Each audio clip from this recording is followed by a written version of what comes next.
Ilia Topuria is the UFC's biggest villain right now, and he's playing this role perfectly. Let's get into it.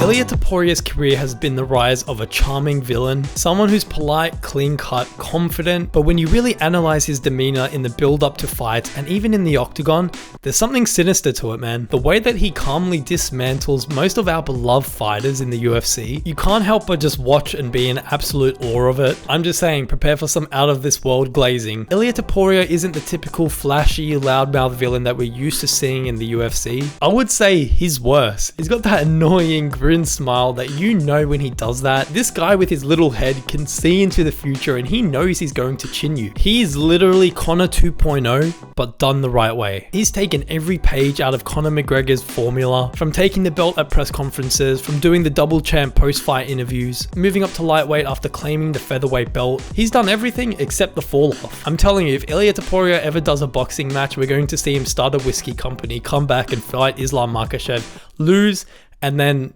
some nasty stuff is going to happen after that. Ilia Topuria is literally that Grim Reaper meme that is knocking on the doors, just destroying all of our favorite fighters. From Volkanovski to Max Holloway to Charles Oliveira, these are all guys that us as UFC fans hold close in our hearts. Pause. Not only does this guy go in there and absolutely chin these guys and dominate them no matter where the fight goes, whether it's striking against Max Holloway or grappling against Charles Oliveira, he also emotionally dismantles his opponent in the build up to the fights. Like I said, he's not someone that goes at the press conferences just screaming and yelling, unless it's against Paddy Pimblett. He goes in there very calm and confident, but smug. With Volkanovski, like I said, he took his belt, predicted the KO, and then delivered exactly that. In the build up to the Max Holloway fight, Max Holloway is someone that we know as extremely respectful, humble, especially in the build up to his fights, but in this specific build up, Ilia Topuria was very clearly getting under Max's skin. Max became very irritated and Ilia Topuria just was outclassing him in the trash talk. And then with Charles Oliveira,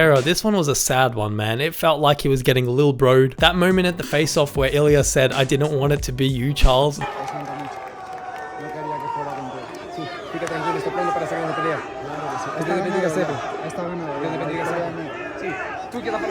Bro, as soon as he said that, I knew what was coming. This guy has the type of personality that brings out the worst in his opponents. We all know someone like this from school who would just be able to rage bait you so easily and bring out the worst in people, just make the nicest of people absolutely crash out. That's Ilia Topuria. Not to mention his actual fight style. This guy has a BJJ foundation. That's how he started training MMA. He has a nasty submission game, but he doesn't even choose to use that. He wants to go in there and absolutely just take your head off. This is the psychology of control. Like I said, Ilia doesn't just go into the octagon and dominates. He uses the build up to the fights as a way to get in the opponent's head tactically, whilst also coming off as this humble, respectful guy. He makes you think he's your friend, but then he's literally that Grim Reaper meme. I made a video recently talking about how Charles Oliveira is turning evil, and this is a bit of a pattern now with Ilia Topuria's opponents. After he knocks them out, their personality starts to change, man. Max Holloway and Charles Oliveira, after they lost their fight to Ilia, they both just started talking trash and not really seeming like their normal self. I will say Max Holloway has seemed to calm down a little bit, but Charles Oliveira, man, these past few months, he was just flying off the handle. Also with Volk, it's a bit of a different case, but after he lost to Ilia, he lost a lot of his confidence, which is normal. He got knocked out, but I think it just goes to show how Ilia literally has the ability to just strip fighters of their confidence, both in the build-up